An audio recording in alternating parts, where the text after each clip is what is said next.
Le feu de l'esprit. Bonjour, ici Dorian Vallée, je suis auteur et créateur du site Terre Cristalline. Et aujourd'hui, on vient parler du feu de l'esprit. Je parle du feu régulièrement parce que la lumière est feu, l'amour est feu et la vie se fait feu lorsque on est prêt en fait à faire face à ce feu divin. Et voilà, ce qui se vit depuis plusieurs mois ici, c'est ce feu de l'esprit qui descend, qui s'empare du corps, qui s'empare de la conscience, du cœur, de toutes les cellules. C'est difficile d'en parler. On le connaît dans les textes christiques comme le feu du Saint-Esprit. Et donc ça demande bien à ce qu'il puisse être reconnu en soi. C'est-à-dire que ce feu se reconnaisse à travers soi, que la pureté de cet esprit se reconnaisse et puisse commencer à se déployer, voire à faire son œuvre complète à travers soi, qui est la consommation de toutes les attaches, de toutes les identités illusoires, de tous les liens de l'ancien, afin que le neuf, le nouveau, puisse s'élever dans sa gloire éternelle à travers soi. Alors, dans mon expérience, ça vient déjà comme descendre sur le mental. Et alors quand je dis descendre, c'est voilà, ce qui est en haut et comme ce qui est en bas.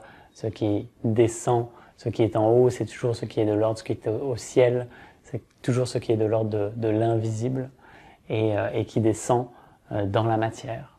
Et donc ça commence vraiment par s'emparer du mental, parce que dans notre société, le mental est suragité, et donc il y a vraiment à un moment donné une nécessité de venir consumer toute la suragitation du mental et permettre de faire de la place, afin que ce mental puisse aussi se connecter au cœur, et le cœur se connecter au cœur infini, au cœur unique, et que la vie puisse vraiment prendre toute la place à travers soi.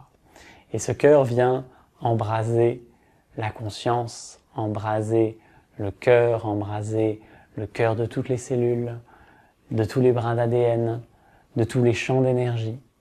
Et en fait que ce feu, lorsque ce feu est autorisé à s'exprimer pleinement à travers soi et que l'on s'y soumet, alors ça peut créer cette alchimie intérieure de renouer avec la vie.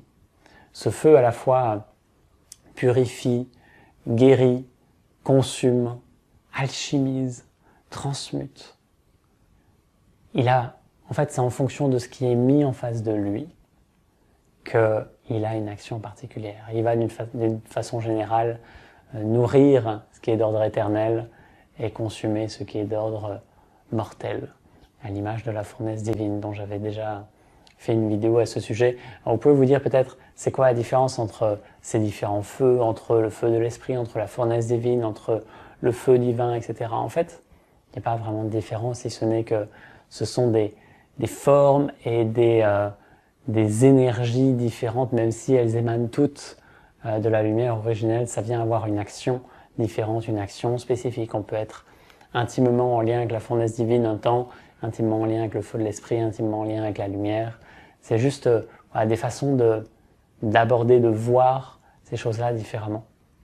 Et en fait, voilà, la question maintenant, c'est comment le laisser faire son œuvre à travers soi. Et donc en fait, il y a jamais de mode d'emploi mental, ou parce que l'ego veut se réapproprier ça et se dire ah ouais, ça a l'air bien, donc je veux en faire l'expérience et je veux voir ce que ça fait, mais c'est pas pour l'ego.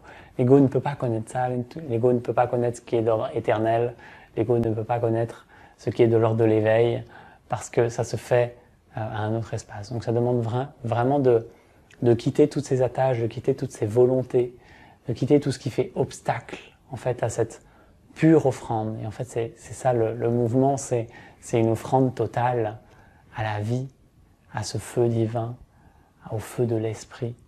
Et juste dans cette curiosité profonde de voir ce que cela crée à travers soi, voir les espaces que ça ouvre. Mais bien sûr, il faut bien quitter toutes les attaches. Quitter toutes les attaches.